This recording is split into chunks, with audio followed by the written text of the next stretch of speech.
Snjeguljica i 7 patuljaka. Bila je zima, a krupne pahulje lepršale su zrakom poput perja. U najljepšoj sobi kraljevske palače, pored prozora s okvirom od ebanovine, sjedila je kraljica i vezla. Nakon nekog vremena kraljica ustane da pogleda kako vani snježi. Nepažnjom se ubode iglom u prst, a iz prsta kapnuše 3 kapi krvi i zacrveniše snijeg na prozoru. Kad bih mogla imati dijete bijelo kao snijeg, rumeno kao krv, kose crne poput ebanovine, požali kraljica, gledajući kako se zacrvenio snijeg na sjajnom tamnom drvetu. Kraljičin se san ubrzo obistinio. Nakon 1 godinu dana rodila je kćer, prekrasnu princezu, kose crne poput ebanovine, puti bijele kao snijeg, usana i obraza rumenih poput krvi. Tog trenutka kraljica se sjeti kako je jednog zimskog dana sjedila uz prozor i vezla, kako se ubola u prst i kako je poželjela upravo tako lijepu djevojčicu kakvu je sada rodila. Mala princeza dobi stoga ime Snjeguljica. Nažalost, kraljica je odmah nakon porođaja umrla, pa Snjeguljica ostade bez majke. No tek što je mala princeza navršila 1 godinu dana, njezin otac, kralj, ponovno se oženi. Nova kraljica bijaše vrlo lijepa, ali ohola i tašta, i svime je željela zapovijedati. Smatrala je kako je najljepša žena na svijetu i kako joj nitko nije ravan. Na samu pomisao da bi se jednoga dana mogla roditi djevojčica koja bi bila tako lijepa kao ona, kraljica bi se silno razljutila. Nova kraljica imala je čarobno ogledalo. Čim bi sjela pred njega da se divi sama sebi, postavila bi mu pitanje.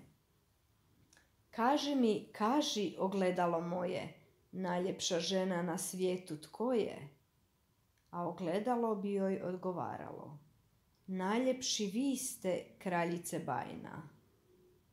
Kraljica bi tada bila silno zadovoljna jer je znala da joj zrcalo uvijek govori istinu.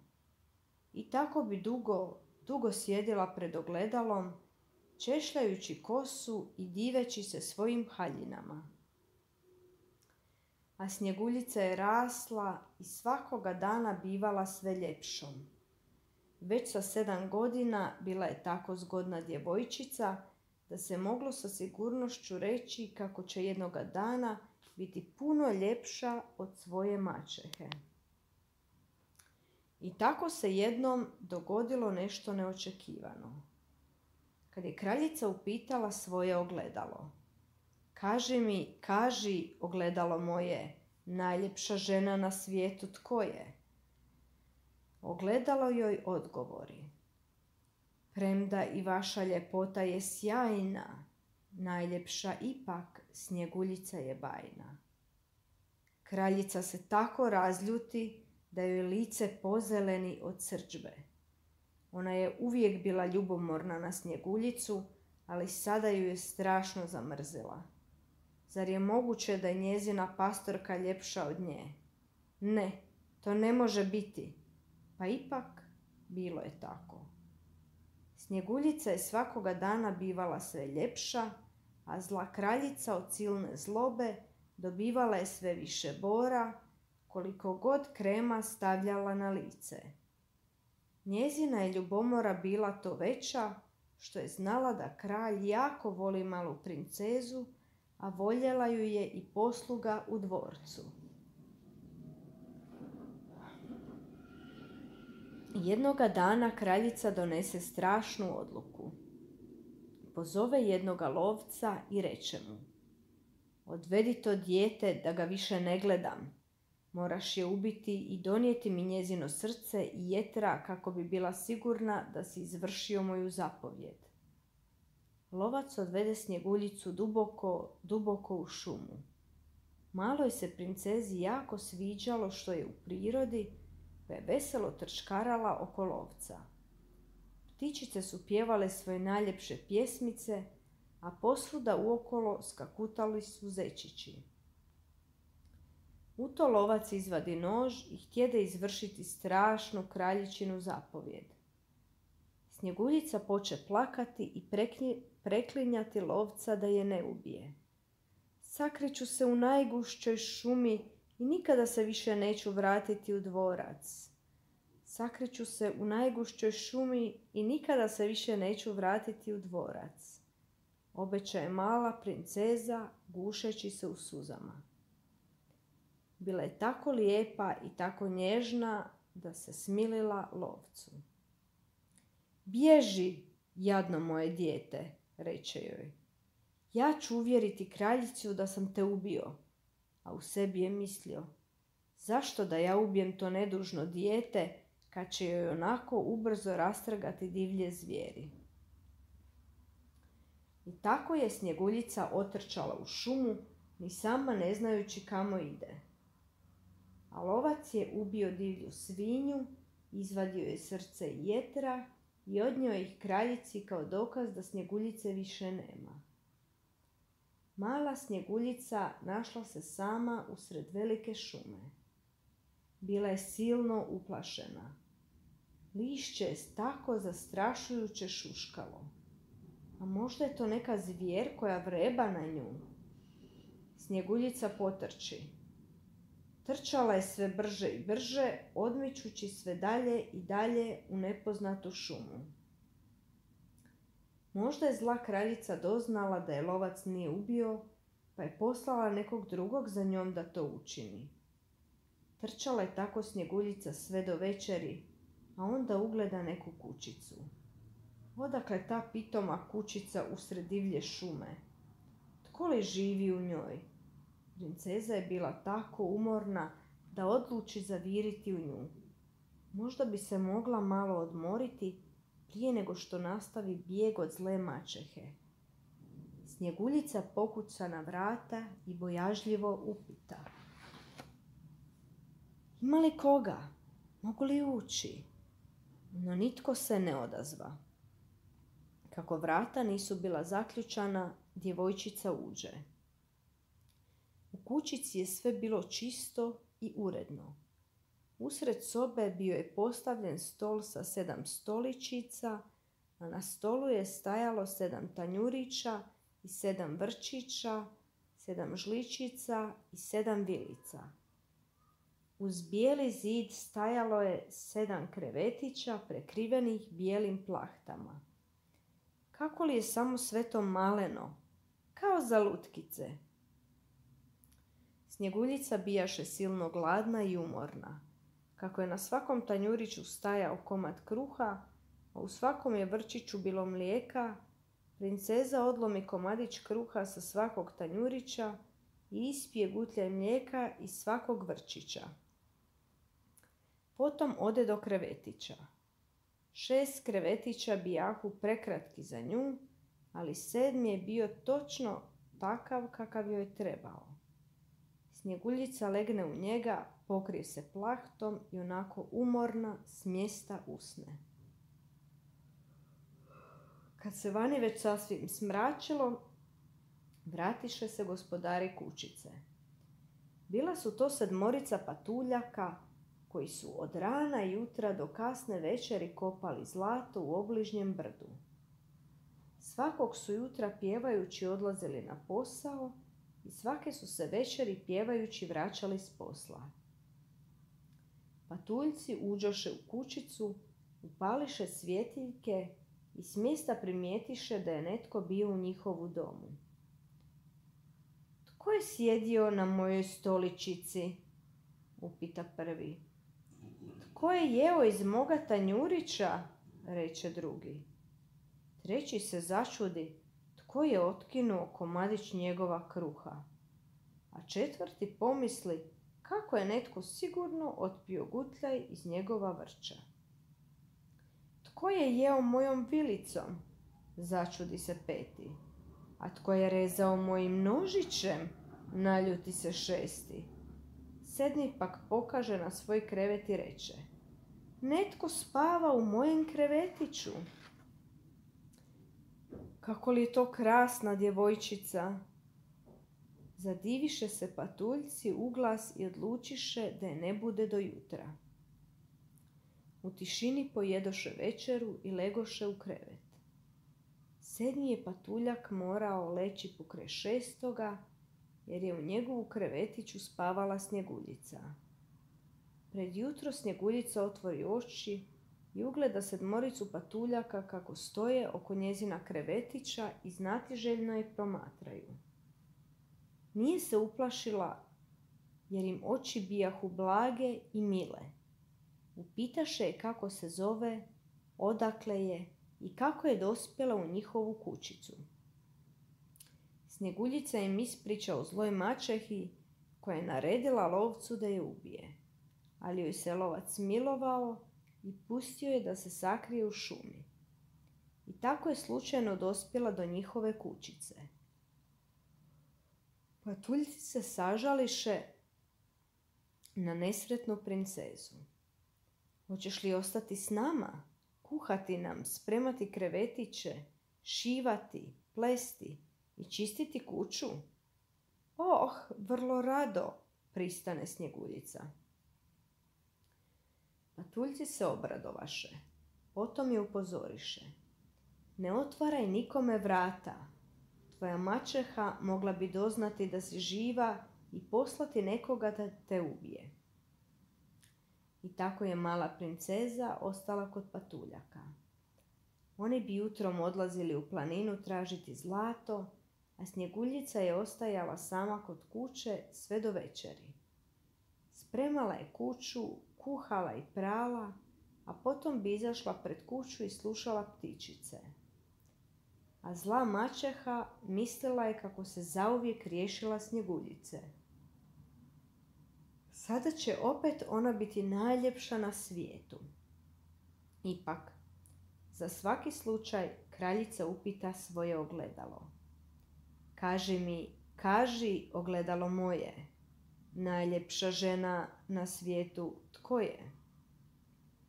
A ogledalo joj odgovori: premda i vaša ljepota je sjajna, najljepša ipak Snjeguljica je bajna. Ona živi iza 7 brežuljaka u kućici sedmorice patuljaka. Kraljica probljedi od bijesa, shvativši da ju je lovac prevario i da je Snjeguljica još uvijek živa. S mjesta poče smišljati kako da se zauvijek riješi male princeze. Kad nje više ne bude, ja ću opet biti najljepša na svijetu. Zlobno se nasmije kraljica, oboji kosu i preruši se u staru pokućarku. Tako prerušena prijeđe 7 brežuljaka i stigne do kućice sedmorice patuljaka. Lijepa roba na prodaju, lijepa roba na prodaju, uzvikivaše prerušena kraljica. Snjeguljica odškrine prozor i ugleda staru pokućarku. Što to prodajete? Upita je. Krasne stvari, reče zla kraljica. Šarene vrpce, lijepe pojaseve i ogrlice. Snjeguljica pomisli kako ta starica sigurno nije opasna i kako je može pustiti u kuću. Tako i učini. Potom kupi s vilom vezeni pojas, a pokućarka se ponudi da joj ga pričvrsti oko pojasa. Snjeguljica pristane i stane pred prerušenu kraljicu, koja je tako stegne pojasom da princezi ponestane daha. Problijedi, onesvijesti se i padne na zemlju kao mrtva. Sada sam opet najljepša na svijetu, pakosno se nasmije zla kraljica i odjuri natrag u dvorac. Nedugo potom patuljci se vratiše iz planine. Ugledavši svoju dragu mladu prijateljicu, kako bez svijesti leži na zemlji, zanijemiše od užasa. S mjesta otpustiše pojas kojim je bila stegnuta. Snjeguljica slabašno udahne, a obraz joj se odmah lagano zarumenješe. Čuvši što se dogodilo dok ih nije bilo kod kuće, patuljci zaključiše kako je to morala biti zla kraljica. Odsad više nikome ne otvaraj vrata kad nas nema kod kuće, posavjetovaše joj ponovno patuljci. Tvoja je maćeha doista zla žena i sigurno će te opet pokušati ubiti. A kraljica je, stigavši u dvorac, stala pred čarobno ogledalo i upitala ga. Kaži mi, kaži, ogledalo moje, najljepša žena na svijetu, tko je? Ogledalo joj odgovori. Premda i vaša ljepota je sjajna, najljepša ipak Snjeguljica je bajna. Ona živi iza 7 brežuljaka, u kućici 7 patuljaka. Kraljica samo što se ne one svijesti od užasa. Zar je moguće da je Snjeguljica još živa? Morat će dakle smisliti još opakiji plan da je se jednom zauvijek riješi. I tako zla kraljica, koja se razumjela i u čarolije, načini otrovni češalj i ponovno se preruši u staricu, ali malo drukčiju nego prvi put. Prijeđe 7 brežuljaka, dođe do kućice 7 patuljaka, pokuca i reče: lijepe stvari na prodaju, krasne stvari na prodaju. Snjeguljica proviri kroz prozor i reče: odlazi, ne smijem nikoga pustiti u kuću. No dobro, ali možeš barem pogledati, zar ne? Reče starica i izvadi otrovni češalj. Češalj se tako svidje Snjeguljici da otvori vrata i kupi ga. Dopusti mi da te lijepo počešljam, reče starica. Snjeguljica, koja uopće nije posumnjala da bi to mogla biti njezina zla maćeha, dopusti starici da je počešlja. No čim joj je otrovni češalj prošao kroz kosu, Snjeguljica pade na pod kao mrtva. Sad si gotova, ljepotice, zlobno čopaka kraljica i brzo nestane u gustoj šumi. Na svu sreću, patuljci se vratiše kući čim je kraljica otišla. Vidjevši svoju dragu Snjeguljicu kako beživotno leži na podu, odmah pomisliše na zlu maćehu. Potom ugledaše u kosi otrovni češalj i izvadiše ga. Istoga trena princeza udahne, otvori oči, a obraz joj se zarumene. Čuvši od Snjeguljice kako se opet dala prevariti, patuljci je upozore da nikome ne otvara vrata i da bude jako, jako oprezna. Stigavši u dvorac, kraljica s mjesta stane pred čarobno zrcalo i upita ga. Kaži mi, kaži, ogledalo moje, najljepša žena na svijetu, tko je? A ogledalo joj odgovori. Premda i vaša ljepota je sjajna, najljepša ipak Snjeguljica je bajna. Ona živi iza 7 brežuljaka, u kućici 7 patuljaka. Kraljica se strese od jeze. Snjeguljica mora umrijeti, vikne bijesno i uputi se u tajnu izbu u koju nikoga nije puštala. Tamo napravi otrovnu jabuku koja je izvana izgledala tako lijepo, napol crvena, napol bijela, da bi je svatko poželio pojesti. No tko bi okusio makar i komadić toga otrovnog crvenog voća, s mjesta bi umro. Potom kraljica namaže lice i preruši se u staru seljanku. Pregazi 7 brežuljaka, stigne do kućice 7 patuljaka i pokuca na vrata. Snjeguljica proveri kroz prozor i reče: ne smijem nikoga pustiti, patuljci su mi zabranili da otvaram vrata. Oh, nije važno, reče stara seljanka. Samo bih se htjela riješiti jabuka da ih ne nosim natrag kući. Izvoli, poklanjam ti jednu. Ne smijem ništa uzimati od nepoznatih ljudi, reče Snjeguljica. Bojiš li se možda da je otrovna? Lukavo će stara seljanka. Evo, podijelit ćemo je. Ja ću pojesti bijelu polovicu, a ti uzmi crvenu. Obje ćemo dakle jesti istu jabuku, pa možeš biti sigurna da nije otrovna. No jabuka je bila tako vješto napravljena da je samo crvena polovica bila otrovna. I tako, kad seljanka pojede svoju bijelu polovicu i ništa joj se ne dogodi, Snjeguljica se odvaži i zagriza crveni dio. Istog trena padne na pod kao mrtva. Kraljica se zlobno nasmije i reče: Ljepotice, bijela kao snijeg, crvena kao krv, kose crne poput te banovine, ovaj put te patuljci neće moći oživiti. Došavši kući, kraljica stane pred ogledalo i reče: Kaži, ogledalo moje, najljepša žena na svijetu tko je? A ogledalo joj napokon odgovori: Najljepši vi ste, kraljice bajna. Čarolija je dakle djelovala, Snjeguljice više nema. Kraljica se zlurado nasmije.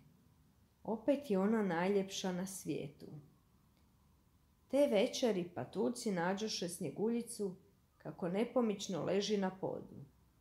Nije više disala, a oči joj bijahu zatvorene.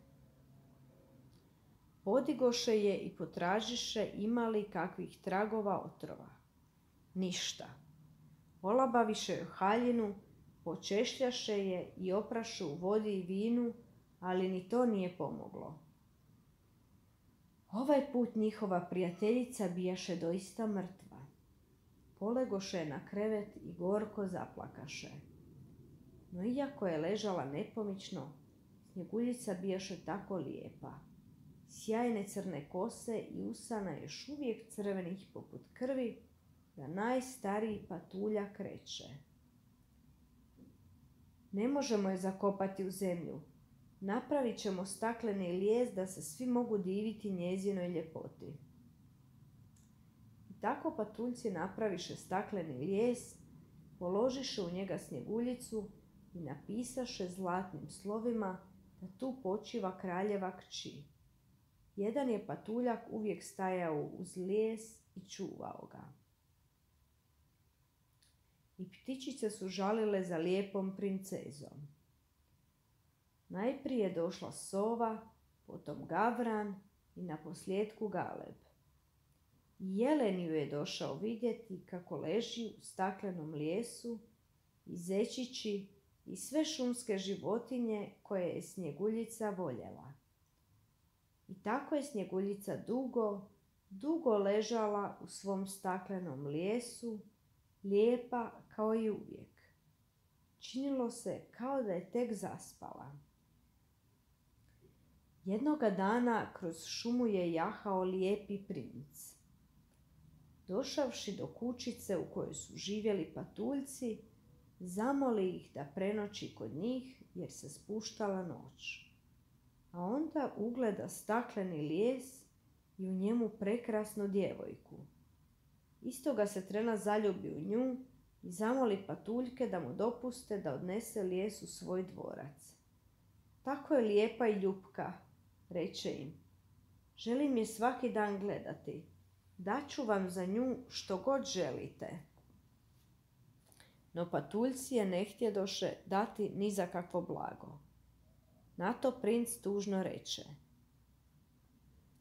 Molim vas, dopustite mi da je odnesem sa sobom. Ne bih mogao živjeti, a da ne gledam njezino nježno i ljupko lice. Patuljci se smilovaše nesretnom princu i dadoše mu lijes. Na to princ naredi svojim slugama da ga podignu na ramena. No jedan od slugu se spotakne, lijes pade i razbije se u 12 komada. Ali gle čuda, Snjeguljici od udarca ispade iz grla otrovna jabuka. Otvori oči, sjedne, pogleda začuđeno oko sebe i upita: "Oh, gdje se to nalazim?" Presretni princ reče: "Kod mene si, volim te više od ikoga na svijetu. Pođi sa mnom u dvore moga oca, udaj se za mene i postani moja kraljica." Potom joj ispriča sve što se dogodilo. Snjeguljica, kojoj se na prvi pogled svidio mali princ, pristane poći s njime. Pozdravi se s patuljcima i krene s princem u njegovo kraljevstvo. A tamo prirediše veliku i raskošnu svadbu.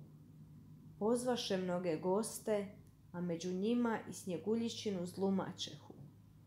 Ona, naravno, nije imala pojma da se za princa udaje Snjeguljica. I tako odjene svoju najljepšu haljinu, stade pred čarobno ogledalo i upita ga: "Kaži mi, kaži, ogledalo moje, najljepša žena na svijetu tko je?" A ogledalo joj odgovori: "Premda i vaša ljepota je sjajna, najljepša ipak Snjeguljica je bajna." Kraljica se silno razbijesni, ode u svoju sobu i zaključa za sobom vrata. Kako nije dugo izlazila, sluge napokon razbiše vrata, ali nađoše sobu praznu, a prozore dobro zatvorene. Zla kraljica upotrijebila je svoju čaroliju i nestala. Nikad više nitko nije čuo ništa o njoj. Princ i Snjeguljica vjenčali su se i živjeli sretno i zadovoljno. Svake nedjelje posjećivali su ih patuljci i igrali se sa Snjeguljičinim dječicom koja su bila lijepa kao i njihova majka.